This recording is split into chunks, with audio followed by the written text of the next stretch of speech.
അറിയാതെ അറിയാതെ എന്നിൽ നീ കവിതയായി വന്നു തുളുമ്പി. അറിയാതെ അറിയാതെ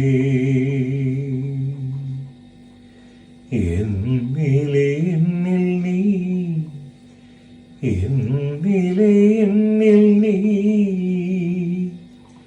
കവിതയായി വന്നു തുളുമ്പി. അനുഭൂതി ധന്യമാം സ്വാദ്വല ഭൂമിയിൽ നവനീത ചന്ദ്രിക പൊങ്ങി. അറിയാതെ അറിയാതെ എന്നിലെ നീ കവിതയായി വന്നു തുളുമ്പി. അനുഭൂതി ധന്യമാം സ്വാദ്വല ഭൂമിയിൽ നവനീത ചന്ദ്രിക പൊങ്ങി. അറിയാതെ. ജർമ്മനിയിലെ ബാവേറിയയിൽ സജീവമായൊരു അവധിക്കാലം ആഘോഷിക്കുന്നവർ നിർബന്ധമായും ഗാർമിഷ് പാർട്ടൻകിർച്ചിലെ പ്രശസ്തമായ പാട്ന ക്ലാം സന്ദർശിക്കണം. 6999 മീറ്റർ നീളവും 80 മീറ്റർ ആഴവുമുള്ള ഒരു പ്രകൃതിദത്ത ഗോർജ് അതുല്യമായ ഒരു അനുഭവമാണ്. സുരക്ഷിതമായ വഴികളും ചെറിയ തുരങ്കങ്ങളും ഇവിടെ ഒരുക്കിയിട്ടുള്ളതിനാൽ വർഷത്തിന്റെ ഏതു സമയത്തും സന്ദർശനം സാധ്യമാണ്. ഗാർമിഷ് പാർട്ടൻകിർച്ചിൽ നിന്നും പാട്ന ക്ലാമിലേക്ക് നിങ്ങൾക്ക് നടന്ന് അല്ലെങ്കിൽ കുതിരവണ്ടിയിലൂടെയും എത്താം. ഗോർജ് സമീപിക്കുമ്പോൾ ശബ്ദമൊഴുകുന്ന വെള്ളച്ചാട്ടങ്ങളുടെ ഉഗ്രശബ്ദം നിങ്ങളെ വരവേൽക്കും. ആയിരക്കണക്കിന് വർഷങ്ങളായി നിലനിൽക്കുന്ന ഈ ഗോർജ് ഐസ് ഏജിലാണ് രൂപം കൊണ്ടത്. 20-ാം നൂറ്റാണ്ടിന്റെ തുടക്കത്തിൽ തന്നെ വിനോദസഞ്ചാരികളുടെ പ്രിയപ്പെട്ട സ്ഥലമായി ഇത് മാറി. 68 മീറ്റർ ഉയരത്തിൽ ഗോർജിന് മീതെ ഉദിച്ചുയരുന്ന ഐറൺ ബീച്ച് ഇവിടെ ഒരു പ്രധാന ആകർഷണമാണ്. വേനലിൽ മാത്രമല്ല, ശീതകാലത്തും പാട്ന ക്ലാം സ്വപ്നലോകം പോലെ മാറും. മീറ്റർ നീളത്തിൽ വീണു നിൽക്കുന്ന മഞ്ഞുമുത്തുകളും ഐസിന്റെ മതിലുകളുമായി മാറുന്ന പ്രകൃതി ദൃശ്യങ്ങളും ആരെയും അത്ഭുതപ്പെടുത്തും. എന്നാൽ ഗോർജിനുള്ളിൽ സാധാരണയായി പുറത്തേക്കാൾ കുറച്ച് ഡിഗ്രി തണുപ്പായിരിക്കും. അതിനാൽ ചൂടുള്ള വസ്ത്രങ്ങളും നല്ല ഷൂകളും ധരിക്കുന്നത് അനിവാര്യമാണ്.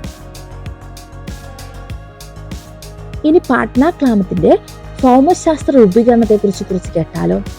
ഏകദേശം 240 ദശലക്ഷം വർഷങ്ങൾക്ക് മുമ്പ് ത്രാസിക് കാലഘട്ടത്തിൽ രൂപപ്പെട്ടതാണ് ഇത്. അന്നത്തെ സമുദ്രത്തിൽ നിന്നുള്ള ചുണ്ണാമ്പുകല്ലും ശിലാസമാഹാരങ്ങളും പിന്നീട് ആൽപസ് പർവ്വതനിര രൂപപ്പെടുന്നതിനിടെ ഉയർന്നു വന്നു.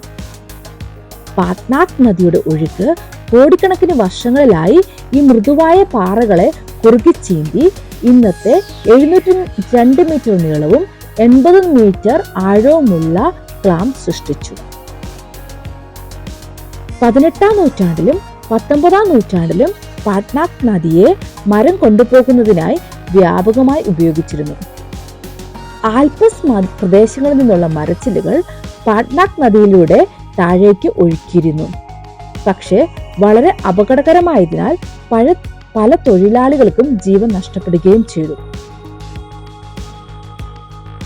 അതുകൊണ്ട് 1912 ഔദ്യോഗികമായി പാട്ന ക്ലാം പൊതുജനങ്ങൾക്ക് തുറന്നുകൊടുത്തു. അതേ വർഷം തന്നെ ബവേറിയൻ ഭരണകൂടം ഇതിനെ പ്രകൃതി സ്മാരകമായി പ്രഖ്യാപിച്ചു.